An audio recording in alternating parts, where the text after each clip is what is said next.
पर भी लिंक दिखा रहे हैं, और जो नीचे कमेंट सेक्शन है उसमें भी और डिस्क्रिप्शन में भी हम अपने व्हाट्सएप चैनल का लिंक आपके सामने रख रहे हैं। हमारे व्हाट्सएप चैनल को ज्वाइन कर लीजिए। हम अमूमी तौर पर यहाँ पर बहुत सारी खबरें या ट्रैफिक आपको नहीं भेजेंगे, जो बहुत ही इंपॉर्टेंट अपडेट होगी वो आपके साथ शेयर करेंगे ताकि आपको वो खबर हर सूरत मिल सके। इसका जो आपका नंबर होगा या आपने किस व्हाट्सएप चैनल को ज्वाइन किया है या नहीं, इस तक किसी की एक्सेस नहीं है। हमारे चौधरी साहब की कोई एक्सेस नहीं है, तो इसलिए आपने ये परेशानी नहीं लेनी कि आपने इस चैनल को ज्वाइन किया हुआ है तो किसी को पता होगा। ये बिल्कुल किसी को भी एक्सेस नहीं, इवन मुझे भी नहीं पता होता कि आप में से किस किस ने हमारे चैनल को ज्वाइन किया हुआ है। ये इन्फॉर्मेशन व्हाट्सएप अपने तौर अपने तक रखता है और ये इन्फॉर्मेशन वो किसी के साथ भी शेयर नहीं करते। तो लिंक हम शेयर कर रहे हैं, जरूर व्हाट्सएप ग्रुप को ज्वाइन कीजिए, क्योंकि उससे आपका और हमारा एक डायरेक्ट नाता बन जाता है। हम जो भी व्हाट्सएप के ऊपर जरूरी चीज, जरूरी मैसेज, कोई मूवमेंट है, कोई जरूरी मैसेज आपको भेजना है, तो आपके व्हाट्सएप में मेरी तरफ से डायरेक्टली आपके पास आ जाएगा। तो इस लिंक पर व्हाट्सएप चैनल को जरूर ज्वाइन कीजिए। दूसरी, अगर आपने अभी तक इस चैनल को सब्सक्राइब नहीं किया, जरूर कीजिए। इससे हमारी रीच बढ़ती है, हमारी आवाज दूर तक जाती है। अब आते हैं आज की खबरों की तरफ। आज की पहली खबर बहुत ही इंपॉर्टेंट है और इसकी कई जहतें हैं। इसको हमने कई डिफरेंट साइडों से इसका तजिया करना है। खबर यह है कि मौजूदा सिक्योरिटी सूरत हाल को देखते हुए वफाकी हुकूमत ने अहम फैसला किया है, और अहम फैसला यह किया है कि लेफ्टिनेंट जनरल मोहम्मद आसिम मलिक, जो DGISI है, उनको मशीर बराए कौमी सलामती, जी हाँ, नेशनल सिक्योरिटी एडवाइजर NSA लगा दिया है। बिल्कुल ऐसे ही जैसे इंडिया में अजीत दोवल NSA हैं, और डिफरेंट मुल्कों में, पाकिस्तान में भी इससे पहले जंजुआ साहब NSA रहे हैं, फिर मोईद यूसुफ NSA रहे हैं। तो NSA का बहुत इंपॉर्टेंट रोल होता है। रोल यही होता है कि वो एक तो बैनुल अक़वामी जो इंटेलिजेंस एजेंसी से हटके भी, जो जैसे वहां पर नेशनल सिक्योरिटी के एडवाइजर्स होते हैं, आपका एक वजीर का, मशीर का ओहदा हो जाता है। इससे पहले क्योंकि वो सिर्फ लेफ्टिनेंट जनरल आसिम मलिक जो DGISI है, वो सिर्फ एक फौजी के तौर पर, एक तो वो लेफ्टिनेंट जनरल है, फिर वो ISI के हेड है, तो उसमें वो रॉ के काउंटर पार्ट के साथ मिल सकते हैं, वो उसमें CIA के काउंटर पार्ट से मिल सकते हैं। तो उनका जो आप ये कह लीजिए कि ऑफिशियल जो प्रोटोकॉल है उसके अंदर उनका काम बहुत ही लिमिटेड होता है। अब इसके बाद वो बाहर की दुनिया में काफी सारा इंटरेक्शन कर सकेंगे। ये तो इसकी एक, आप इसकी मुस्बत साइड कह लें, या उनके लिए एक एम्पावर होने की साइड कह लें, या मौजूदा रजीम का एक नया, आप ये समझ लें कि उन्होंने एक अपने लिए एक नया एवेन्यू खोला है कि लेफ्टिनेंट जनरल आसिम मलिक को इस्तेमाल करेंगे जहां भी उन्होंने इंगेजमेंट करनी है। For example as a DGISI, और एक लेफ्टिनेंट जनरल के शायद अमेरिका में वो उन शख्सियात के साथ उस तरीके से ना मिल सकें, ऑफिशियल प्रोटोकॉल माने आएंगे उसमें। तो अब ये NSA की वजह से वो कैबिनेट के मेंबर हो जाएंगे, वो एक वजीर मशीर बन गए हैं इस हिसाब से। तो वजीर मशीर के हिसाब से वो दूसरे वजीर और मशीर को मिल सकेंगे, और उनका ओहदा जो है वो उनके मुताबिक होगा, और वो यूनिफॉर्म के बगैर सूट शूट पहन के वो उनके साथ मीटिंग करेंगे NSA के रोल में, जैसे मैंने आपको बताया अजीत दोवल है या दूसरी जगहों के ऊपर NSA होते हैं। अब ये तो हो गई, जैसे मैंने आपको कहा कि इसकी एक जहत, एक साइड। अब इसकी दूसरी कई जहतें हैं जिन पर आपको बताते हैं। पहली जहत तो ये है कि इस रोल के ऊपर पहले ही जो ISI का चीफ है, अगर उसके ऊपर ही कोई रिटायर्ड फौजी अफसर या कोई सिविलियन, बेहतर तो है कि फॉरेन ऑफिस से कोई शख्स लगे, तो कई हिस्से ज्यादा ISI बेहतर काम करे। लेकिन क्योंकि आर्मी चीफ ISI को अपने नीचे रखना चाहते हैं, और वही उनकी असल ताकत है जिससे वो रियासत पूरी को कंट्रोल करते हैं, तमाम सियासत को, हुकूमत को, हर चीज को वो अपने पास बांदी बनाकर रखते हैं, वही उनकी ताकत है। इसलिए जो ISI है उसके चीफ जो है वो कहने को तो वजीर आजम को डायरेक्टली रिपोर्ट करता है, लेकिन अक्सर वो वजीर आजम के खिलाफ ही काम कर रहा होता है। मसलन इमरान खान साहब की जब हुकूमत गिराई जा रही थी, तो उस वक्त के जो DGISI थे वो इमरान खान के खिलाफ काम कर रहे थे। तो वो आर्मी चीफ का हैंड पिक्ड आदमी होता है। अक्सर लोग मंजन बेचते हैं जनरल कियानी के वाकये को याद करके कि जी कई दफा DGISI जो होते हैं वो जो आर्मी चीफ होता है उसके नीचे काम सही तरह से नहीं कर रहे होते, उसी के खिलाफ वो बगावत कर रहे होते हैं। हमारे बहुत ही 2-3 सीनियर जर्नलिस्ट पिछले दिनों में भी मुझे ये कह रहे थे, टेलीफोन पर निजी जो गुफ्तगू हुई, कि जी आसिम मुनीर साहब तो बिल्कुल बहुत सख्ती कर रहे हैं, लेकिन जो DGISI आसिम मलिक हैं वो नीचे से बगावत कर रहे हैं, और वहां से खबरें आ रही हैं कि उन्होंने अपनी एक डिफरेंट डायमेंशन बनाई हुई है, और वो आसिम मुनीर साहब को, जनरल आसिम मुनीर को गिराना चाहते हैं। तो मैं उनको उस टाइम भी अर्ज करता था कि वो जनरल कियानी वाली बात जरा डिफरेंट थी। तब अमेरिका बहादुर मुशर्रफ से तंग आ गया हुआ था, वो बहुत पुराने हो चुके थे, वो एक लाइबिलिटी बन चुके थे, तो उनको फारिग करना था। तो इसलिए कियानी साहब को आंख मार दी गई थी कि आप कर लें जो करना है। तो कियानी साहब ने ये किया था, वरना जो DGISI होता है वो बेचारा ऐसे नहीं कर सकता, एक आंख के इशारे से उनको फारिग किया जा सकता। मतलब आज अगर जनरल आसिम मुनीर ये फैसला करें कि जनरल आसिम मलिक जो है उनको DGISI से हटाना है, तो मेरा ख्याल है टोटल घड़ी के टाइम में 15 सेकंड लगेंगे। जी हाँ, दुरुस्त सुन रहे हैं, 15 सेकंड। कोई ओहदे का भी उन्होंने किसी को कुछ नहीं कहना, सिर्फ उन्होंने जो उनके नीचे सेकंड इन कमांड DGC या जो भी उनके बाद सीनियर मोस्ट होने, उन्होंने टेलीफोन पे कहना है कि यू टेक ओवर, और उनको मैसेज कर देना है, और पूरी अपनी इंटरनल जो उनका सिस्टम है उसमें एक मैसेज चले जाना है कि no he will take care of those things. उसके बाद नोटिफिकेशन बाद में होते रहेंगे, हटा दिया, लगा दिया, लेकिन वो उनके एक मैसेज के ऊपर, क्योंकि पावर का जो ताकत का इर्तकाज है वो इतना ज्यादा एक पोजीशन में, आर्मी चीफ की पोजीशन में हो गया हुआ है कि वो अंदाता है, जो दिल करता है उनका करें। और ये भी अब अगर देखें तो ये फैसला भी तो आर्मी चीफ ने किया है, और वो तमाम लोग जो इस तरह के तज्जिए पेश कर रहे थे कि फौज के अंदर दो ग्रुप हैं, एक ग्रुप आसिम मुनीर के साथ है, एक ग्रुप शायद आसिम मलिक साहब थोड़ा सा डिफरेंट डायरेक्शन ले रहे हैं, तो मैं उन्हें तब भी कहता था कि ऐसा कुछ नहीं है, ये बस गुड कॉप बैड कॉप होता है। ये मुमकिन ही नहीं है कि आर्मी चीफ की मर्जी के बगैर एक DGISI जो अक्टूबर में जिन्होंने रिटायर्ड हो जाना है वो ऐसे काम करे। तो आप इसमें दो जहते हैं, पहली कि जनरल आसिम मुनीर साहब ने यह पैगाम दिया है कि हम दो क्लब यकजान हैं, ठीक है जी, और दूसरा इसके अंदर मैसेज ये है कि जो DGISI हैं वो अब अक्टूबर में रिटायर्ड नहीं हो रहे, वो रिटायर्ड होने के बावजूद आपके NSA रहेंगे, मतलब कि वो सिस्टम के बिल्कुल अंदर रहेंगे और वो भी प्रोलॉन्ग कर रहे हैं अपना स्टे। तो वो जो लोग समझ रहे थे कि जनरल साहब शायद नवंबर में रिटायर्ड होकर घर जाना चाहते हैं, वो पहले से ही देख लें कि उन्होंने अपने साथ साथ जो DGISI है उनको भी एक किस्म की एक्सटेंशन दे दी है। DGISI तो शायद वो ना रहें, लेकिन NSA अब वो रहेंगे अक्टूबर के बाद। दूसरी बात, तीसरी इसके अंदर खबर क्या है? तीसरी खबर इसके अंदर यह है कि उन्होंने नवाज शरीफ की पार्टी और नून लीग और पीपल्स पार्टी और पूरा पाकिस्तान का जो पॉलिटिकल आप ये कह लें कि लैंडस्केप है उसमें किसी पे ट्रस्ट नहीं किया। They do not think anyone is reliable. उन्होंने अपना जो एक सबॉर्डिनेट जनरल है उसको पिक किया और उसे NSA बनाया।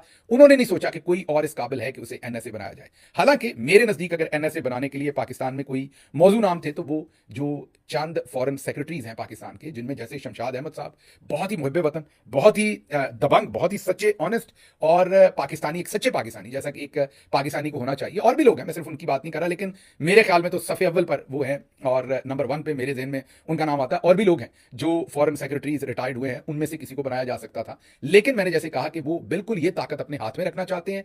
किसी पर उन्होंने एतमाद नहीं किया। NSA ने CIA से भी मामला डील करने हैं, मीन अमेरिका बहादुर से भी, उन्होंने सऊदी अरब से भी करने हैं, UAE से भी करने में, पूरी दुनिया के साथ अब DGISI के साथ साथ उनके पास ये दूसरी जो कैप होगी, दूसरी टोपी होगी, वो पहनकर वो करेंगे। अब इसमें एक और जहत है, इसकी एक और नया पंडोरास बॉक्स खुल गया है, और वो ये है कि अब वो कैबिनेट में भी बैठेंगे। अब सोचें बेचारे आगे बैठे हुए नून लीग के वज़रा की फॉर्म 47 पर जो आए हुए हैं, उनकी क्या हालत होगी कि लेफ्टिनेंट जनरल आसिम मलिक जो DGISI हैं वो शायद कैबिनेट में तो यूनिफॉर्म में नहीं जाया करेंगे, दूसरे कपड़े पहन के जाया करेंगे, लेकिन मेरा ख्याल सोटी लेके जाएंगे। वो जो स्टिक होती है ना, वो नहीं वो छोड़ेंगे। वो भले यूनिफॉर्म में ना भी हो तो स्टिक उनके पास होगी, तो स्टिक वो रखकर बैठा करेंगे कैबिनेट में। तो आप सोचेंगे अब शहबाज शरीफ बेचारा जो है वो, ये मुझे नहीं पता कि अब वो चेयर कैसे करेंगे कैबिनेट को। वो मेरा ख्याल इनको कह दिया करेंगे कि जनरल साहब इधर आप ही आके बैठ जाए, आप ही काम कर लें। तो एक किस्म का कैबिनेट के ऊपर भी अब मुकम्मल इख्तियार और कंट्रोल हो गया। लेकिन जाहिर है मौजूदा सिक्योरिटी सूरत हाल, ये अच्छा जुमला है, ये हमें जब जब काम कोई चाहिए होता है हम उसके साथ फिट कर देते हैं। जैसे मुल्क नाजुक मोड़ मुड़ रहा है तो कौम पूरी ऐसे मोड़ मुड़ रही है, कमरी लोगों की टेढ़ी होगी मोड़ मुड़ते मुड़ते। जब से आप पैदा हुए हैं मुल्क नाजुक सूरत हाल और अहम मोड़ मुड़ते हुए जो है ना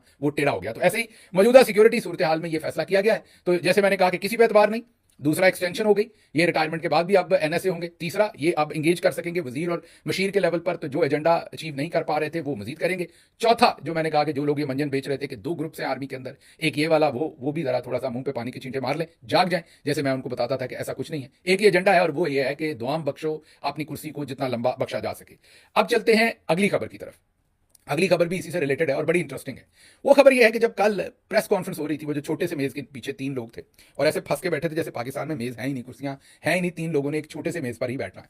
तो उस जो मेज के पीछे बैठे थे, और मैंने आपको कल भी बताया था कि मेज के पीछे पूरे नहीं आ रहे थे लेकिन बैठे थे, उस मेज पर बैठे हुए DGISPR खुलेआम, हालांकि ये काम बहुत स्मार्टली किया जाता है और पता नहीं लगने दिया जाता, लेकिन वो खुलेआम, क्योंकि परवाही नहीं है, उन्होंने एक पर्ची पर कुछ लिखा। इस आगदार बेचारे जब बोलना चाह रहे तो उन्होंने पर्ची फाड़कर उनको दी और फिर इशारा किया कि इसे पढ़ो। जरा देखिए वीडियो, देख रहे हैं आप? तो उन्होंने साथ इशारा किया कि इसे पढ़ो और उन्होंने आराम से फिर पढ़ा और वही बोला जो पर्ची पे लिखा हुआ था।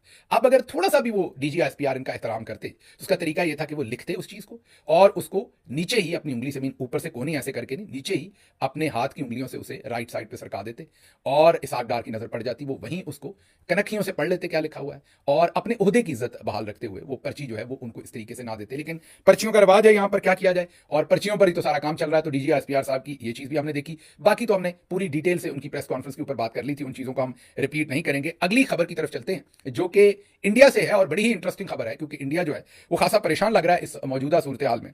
और खबर यह है कि उन्होंने अब जो एनालिस्ट थे, यूट्यूब चैनल्स थे, पाकिस्तान के न्यूज चैनल्स थे, उनको छोड़ के अब वो एक्ट्रेस पर भी बरस पड़े। इससे पहले जो फवाद खान की फिल्म आ रही थी वो तो उन्होंने तबाह कर दी, फारिग कर दी।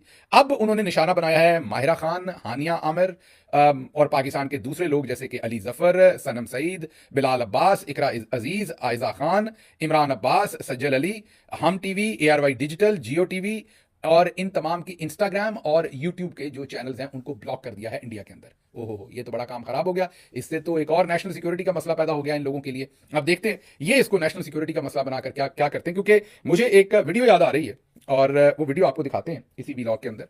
और वीडियो ये है कि जब थोड़ी देर पहले मायानाज जो एक शायर हैं इंडियन, वो लाहौर तशरीफ लाए हुए थे। हालांकि वो ये बार बार कहते हैं कि जो पाकिस्तानी जितने भी एक्टर्स हैं, दूसरे लोग हैं, इनके ऊपर पाबंदी लगाई जाए, इनको इंडिया के अंदर काम नहीं करने देना।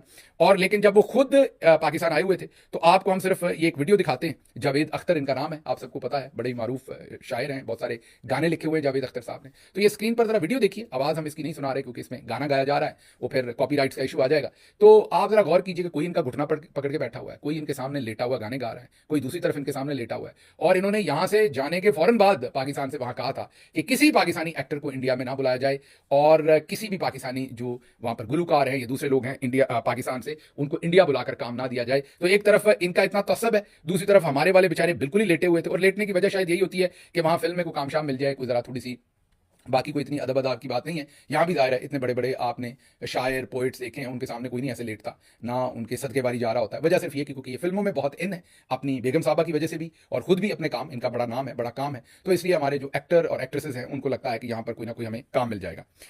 अगली खबर आपके सामने अमेरिका से रखते हैं। और खबर अमेरिका के जो वहां के सेक्रेटरी ऑफ स्टेट हैं, वजीर खारजा समझिए, मार्को रूबियो, उन्होंने फोन पर बात की है एक तरफ शहबाज शरीफ साहब से और दूसरी तरफ उन्होंने जयशंकर से। तो पहले तो लेवल जरा समझ लीजिए, पाकिस्तान में वो बात नहीं कर रहे पाकिस्तान के वजीर खारजा से, लेकिन हिंदुस्तान में हिंदुस्तान के वजीर खारजा से बात कर रहे हैं। तो जरा लेवल आप, हिंदुस्तान ने पहले ही एक लेवल अप कर दिया, समझ रहे हैं ना, उनका वजीर खारजा हमारे वजीर आजम के बराबर है। तो अगर वहां वो मोदी से बात करेंगे तो यहां मैं श्योर हूं कि फिर वो जनरल आसिम मुनीर से बात करेंगे, तो क्योंकि उनको भी पता है कि शहबाज शरीफ जो है वो नंबर 2 ही है, तो बेचारे नंबर 1 नहीं है। तो उधर जयशंकर से उन्होंने बात की है और इधर उन्होंने बात की है शहबाज शरीफ से। बात करने के बाद जो प्रेस रिलीज या स्टेटमेंट जारी की है अमेरिका में, उसमें दो बातें उन्होंने कही हैं।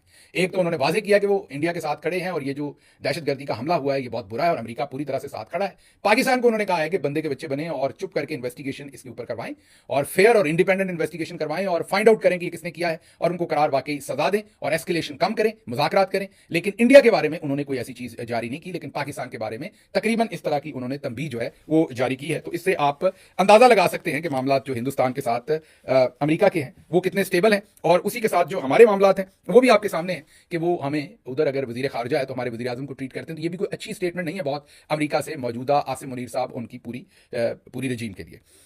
अच्छा जी, अगली खबर आपके सामने जो हम रखेंगे वो खबर है कि अलीमा खानम साहबा कल खूब बहुत ही, मैं ये कहूँगा कि उन्होंने पायदार बात की है। हम कई दफ़ा वीलॉग्स में आपके सामने बात कर चुके, इसकी कीमत भी अदा कर चुके, जब मैंने कई दफ़ा आपके सामने रखा कि हमारे ज़्यादातर लोग जो हैं वो अपोजिशन में हैं।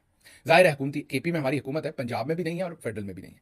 ये लोग चलें, ये तो हमें इल्ज़ाम दे देते हैं कि आप बाहर बैठे हैं, यहाँ हम अगर एहतजाज करेंगे तो हमें पुलिस पकड़ लेती है, हमारे घरों पर छापे मारती है, हमें जेल में डालती है, आपको बाहर बैठे हुए बातें आती हैं।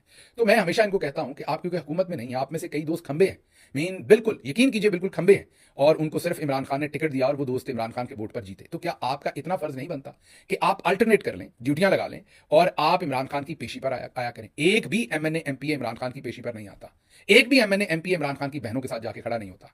अलीमा खानम साहबा ने अब अदालत के सामने कुछ कहा है, ये जरा क्या कहा है सुनिए। हमने कह दिया है कि इस वक्त एक सबका मिशन होना चाहिए, वो इमरान खान, और कुछ नहीं होना चाहिए। मेरा नहीं ख्याल कि किसी की कोई ऐसी मसरूफियत है कि वो अपना वक्त इमरान खान के लिए आधा घंटा नहीं निकाल सकते। और अगली दफा सारा कोर्ट में सारे एमएनए होंगे इंशाल्लाह, और आईएलएफ के लॉयर्स को भी होना चाहिए, क्योंकि ये सारा पाकिस्तान इन्हीं की तरफ देख रहा है कि ये अपना कोई किरदार अदा करें, इनका कोई रोल है। अब उनको अगर कोई कंफ्यूजन है कि हमने तो हुकूमत चलानी है या इनकी तो हुकूमत नहीं है, तो अपोजिशन में बैठे, और इनके इतना वक्त तो मेरे ख्याल में ये निकाल ही सकते हैं, एमपीएस भी निकाल सकते हैं। और इंशाल्लाह हम उम्मीद करते हैं कि अगली दफा ये सब इमरान खान की रिहाई के लिए शामिल होंगे। हमारे पास सिर्फ एक महीना है, उसके बाद कोर्ट बंद हो जाएंगे। हम नहीं चाहते, हम चाहते हैं कि इमरान खान की, सुन लिया आपने, इससे मिलती जुलती बात मैं आपके सामने पिछले 3 महीने से लगातार रख रहा हूं, और जब मैं ये रखता हूं तो फिर मेरे खिलाफ एक बस तूफान खड़ा हो जाता है। पंजाब असेंबली के एमपीएस के बारे में ये बात करूं तो वो मुझे मैसेज करके कहते हैं कि आप हमारे साथ डिस्क्रिमिनेशन कर रहे हैं, आपने कभी एमएनएस के बारे में बात नहीं की। एमएनएस के बारे में बात करता हूं तो वो कहेंगे कि आप पार्टी के अंदर रहते हुए पार्टी के खिलाफ बगावत कर रहे हैं, आप ये क्या काम कर रहे हैं, हम खान साहब को आपकी शिकायत लगाएंगे। तो मैं हमेशा यही जवाब देता हूं कि आप मेरी शिकायत लगा लें, लेकिन खुद तो थोड़ा सा ख्याल कर लें। थोड़ी सी आप हया कर लें, ख्याल कर लें। एक लीडर जिसके नाम पर आपको वोट मिला है, जिस पार्टी में आप बैठे हैं, आप उसकी जो है वो कोर्ट हियरिंग नहीं अटेंड कर सकते। तो आज अलीमा खानम साहबा बिल्कुल दुरुस्त उन्होंने गिला किया और ये कहा है कि इनके पास वक्त नहीं है कोर्ट हियरिंग की भी, और हम उम्मीद करते हैं कि अगली दफा से आएंगे। अब आप देखेंगे ये जाएंगे, इनमें से अब 15, 20, 25 अगली दफा वहां होंगे। ये पाकिस्तान का अलमिया है, नजरियाती नहीं है। बस वो जैसे आपने भेड़ों को हाँकना है ना, बकरियों को हाँकना है, बस ये टाइटल चाहिए, ठप्पे चाहिए, ओहदे चाहिए, अंदर कुछ नहीं है। आपको बहुत सारे लोग इस वक्त लगेंगे कि वो इमरान खान के साथ खड़े हैं, आपको लगते हैं नजरियाती हैं। जब वो चेंज होते तो आप कहते हैं अच्छा ये भी नहीं। हम जब 95% जो हमारी मॉरल कोलैप्स हुआ है, उसमें इन लोगों का भी तो वही हाल है ना। अब अलीमा खानम साहबा ने कहा है, अब ये बात मीडिया पे आई, अगली पेशी पे देखिएगा काफी लोग होंगे, फिर उससे अगली पेशी पे थोड़े से कम होंगे, फिर थोड़े से कम, और 4-5 पेशियों के बाद फिर रिकॉर्ड जो है वो जीरो हो जाएगा। तो ये बदकिस्मती है पाकिस्तान की, मैं यही कहूंगा। और बदकिस्मती है हमारी भी कि एक लीडर जो अंदर इतनी बड़ी मैं ये कहूंगा कुर्बानी दे रहा है, उसकी कोर्ट हेयरिंग पर ये लोग नहीं जाते, और आज उनकी बहन को ये गिला करना पड़ा है, कहना पड़ा, और दुरुस्त कहना पड़ा है, और मैं ये आपके सामने बार बार ये रखता रहा हूं। अच्छा जी, और इसमें आईएलएफ के बड़े बड़े वुकला जिनको टिकटें मिली, सिर्फ एमपी और एमएनए नहीं, जो टिकट होल्डर्स हैं, वैसे पोजीशन होल्डर्स हैं, वो भी बहुत सारे जो हैं वो गायब हैं। अगली खबर जो है वो इसी से रिलेटेड है। अलीमा खानम साहबा से मंसूब एक का बयान चल रहा है कि जंग शंग का कोई इतना माहौल नहीं है, अगर होता तो ये वाकई इमरान खान के पास जाते। ये बस ऐसी ही बातें ही हैं, क्योंकि बात भी ठीक है, अगर वाकई जंग का माहौल होता और कौमी यकजहती वाकई करवानी होती तो कोई हमें यकजहती होते हुए नजर आती है, इस तरह के सलूक तो होते हमें नजर ना आते। अगली खबर, शिजा फातिमा, उन्होंने कहा कि मैं क्यों पीछे रह जाऊं। उन्होंने कहा कि जो डिफरेंट वजारतों की वेबसाइट्स हैं उन पर इंडियन जो साइबर हैं उसके हमले हुए हैं, साइबर अटैकर्स जो हैं उन्होंने हमले किए हैं और उन वेबसाइट्स को हैक करने की कोशिश की है, और हमने उनका भरपूर दिफा किया। शुक्र है आपकी तलवार लेकर नहीं खड़ी हो गई आगे दिफा करने के लिए। मतलब इन्होंने ऐसे ही, वो हुए हैं साइबर हमले या नहीं हुए, क्योंकि कोई एक वेबसाइट भी 5 मिनट के लिए भी डाउन नहीं हुई। तो मुझे लगता है कि इन्होंने बस अपनी बीच में एंट्री डालने के लिए, कि सारे कह रहे हैं एयरफोर्स का काम हो रहा है, एलओसी पे हो रहा है, चिवंडा पे हो रहा है, दूसरी जगहों पे हो रहा है, तो मैं क्यों पीछे रह जाऊं। तो इन्होंने अपनी बीच में गेम डाल दी कि हमारा भी हुआ, ताकि जो है ना वो शहीदों को उंगली कटवा के उनके साथ अपना नाम लिखवा दें। आगे पाक पैक, आज पूरा दिन दर्जन से ज्यादा पूरे अमेरिका से डॉक्टर्स और बिजनेसमैन जो है, जो पाक पैक का हिस्सा है, वो आज पूरा दिन कांग्रेस के डिफरेंट कांग्रेसमैनों को और सेनेटर्स को वाशिंगटन में मिलते रहे। ये थोड़ा सा जो लोग अमेरिका में नहीं रहते उनको मैं बताऊं कि इनमें से कई 6-6 घंटे लंबी फ्लाइट्स लेकर आते हैं, कई 4 घंटे लंबी फ्लाइट लेकर आते हैं, क्योंकि फासला इतना है, कई 3 घंटे, कई 2 घंटे। तो ये बहुत दूर दूर से लोग आते हैं, एक दिन पहले यहाँ पहुंचते हैं, होटल्स में रुकते हैं, अगले दिन सारा दिन ये काम करते हैं, फिर रात होटल में रुकते हैं, और अगले दिन सुबह 5 बजे वापस जाते हैं, और फिर 8 बजे अपने जाके मरीज देखना शुरू करते हैं। और जो दूर से आए हैं वो शाम को ही निकल जाते हैं पूरा दिन यहाँ लगा के, और सुबह सुबह जाके वहां अपने मरीज देखते हैं जो डॉक्टर्स होते हैं या दूसरे काम करते हैं। तो इनको मेरी सताइश, मुबारकबाद। और ये भी मैंने आपको बताना था कि पिछले दिनों जो फ्रॉड किया था वो मुर्गी फरोश साहब और उनके साथियों ने, जनरल साहबान को ये कहा था कि ये जो पाकिस्तान के लिए एडवोकेसी लोग करते हैं ये हम आपको मिलवा रहे हैं और ये काम खत्म। मैंने तब आपको बताया था कि वो शायद 5% काम कर रहे हों, जो मेजर पाकिस्तानी काम कर रहे हैं उसमें पाक पैक भी और भी बहुत सारे पाकिस्तानी, अकेला पाक पैक नहीं है, लेकिन मेजर काम करने वाले आज भी कॉज के साथ खड़े हैं। वो ये समझते हैं तमाम के तमाम लोग के नेगोशिएशन करनी है, तो वो इमरान खान का काम है। हमारा काम यहां से डिमांड करना है, प्रेशर डालना है डेमोक्रेसी के लिए, फ्रीडम ऑफ स्पीच के लिए, रूल ऑफ लॉ के लिए। तो वो जो उन्हें मंजन बेचा गया था जर्नैलों को, वो गलत था। आप देखेंगे कि कितना इफेक्टिव काम हो रहा है और आने वाले दिनों में भी होगा। कल आपके सामने एक लेटर भी रखा था हमने, जो इन सब लोगों ने अपनी मेहनत से इन कांग्रेस मेंबर्स को, जैसे बर्गवैन और दूसरे जो पाकिस्तान से होकर आए, उन्होंने अब खत लिख दिया है सदर ट्रंप को कि पाकिस्तान में जो कुछ हो रहा है उसको खत्म करवाया जाए, और पाबंदियों की डिमांड की है मोहसिन नकवी और दूसरे लोगों पर जिन्होंने सब कुछ ये किया है।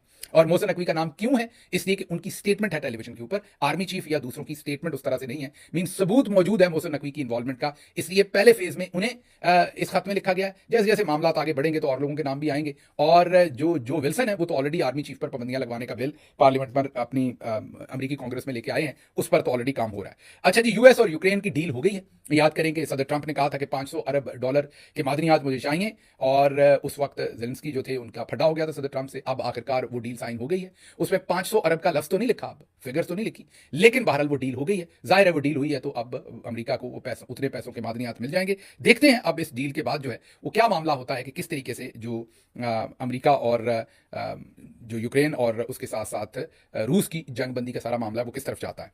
अगली खबर जो आपके सामने रखनी है वो मैं आपको ये वीडियो की आवाज नहीं सुनवाऊंगा, ये बहुत ही तकलीफ है मेरे लिए भी। ये लकी मरवत पुलिस और फौज आमने सामने, फौजी काफिला एक पहुंचा है और पुलिस वाले, मेरे ख्याल ये पुलिस की कोई बिल्डिंग है जिसके ऊपर पुलिस खड़ी है, और जो पुलिस वाले ऊपर से कमेंट्री कर रहे हैं ऊंची ऊंची, नीचे फौजी एहलकारों को इंटरेक्ट कर रहे हैं और उनको जो जुमले ऊपर से कह रहे हैं और उन्हें कह रहे हैं कि यहाँ से चले जाएं, और उन्हें कह रहे हैं कि आप पंजाबी हैं और आप यहाँ आके बदमाशी कर रहे हैं। ये मैं सारे आपको जुमले नहीं सुनवाता, मेरे लिए भी तकलीफ है क्योंकि मेरे मुल्क के 2 इदारे हैं और वो एक दूसरे के आमने सामने खड़े हैं। आप सोचिए कि हम कहाँ आ गए। तो ये आज वीडियो सर्फेस है, मुझे नहीं पता कितनी दुरुस्त है कितनी गलत है, पूरे पाकिस्तान में सर्कुलेट हुई, इवन इंडियन चैनल्स और इंडियन मीडिया के ऊपर भी लोग इसे शेयर कर रहे हैं। और एन उस वक्त सोचिए कि जब एक तरफ जंग लगने का समय है, इंडिया वाला वो सारा काम है, और इधर लकी मरवत की पुलिस जो है वो पाकिस्तानी आर्मी के जो एहलकार हैं, जो फौजी जवान हैं या अफसरान हैं उनको कह रहे हैं कि आप यहाँ से चले जाएं, यहाँ पर पंजाबी जो है वो बदमाशी कर रहे हैं। अब हो सकता है ये एडिटेड वॉइस हो, ये सच ना हो, ये पूरी की पूरी वीडियो आने वाले दिनों में पता लग जाएगा, लेकिन पूरे सोशल मीडिया के ऊपर ये जो वीडियो है सर्कुलेट कर रही है और ये हमारे लिए भी बहुत ही तशवीश की बात है।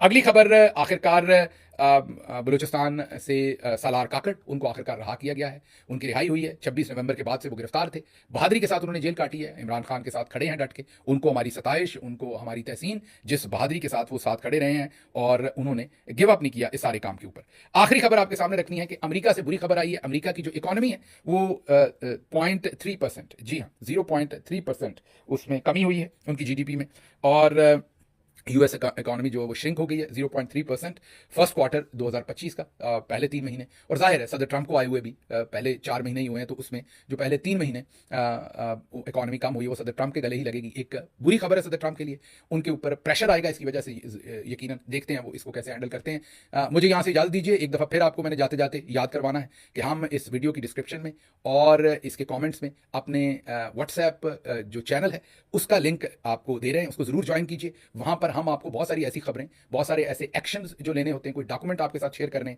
वो वहाँ पर बड़े आसानी से हम शेयर कर सकते हैं। और ये आपने नहीं घबराना कि आपकी प्राइवेसी ना मुझे पता होगा आपने उसे ज्वाइन किया, ना किसी और को लग सकता है। वो डाटा व्हाट्सएप अपने पास ही रखता है और अमेरिका में रखता है, वो पाकिस्तान के चौधरी साहब की एक्सेस में नहीं है। दूसरा, अगर इस चैनल को सब्सक्राइब नहीं किया तो जरूर कीजिए। मुझे यहाँ से इजाजत दें। अल्लाह आपका हामी और नासिर हो। पाकिस्तान जिंदाबाद।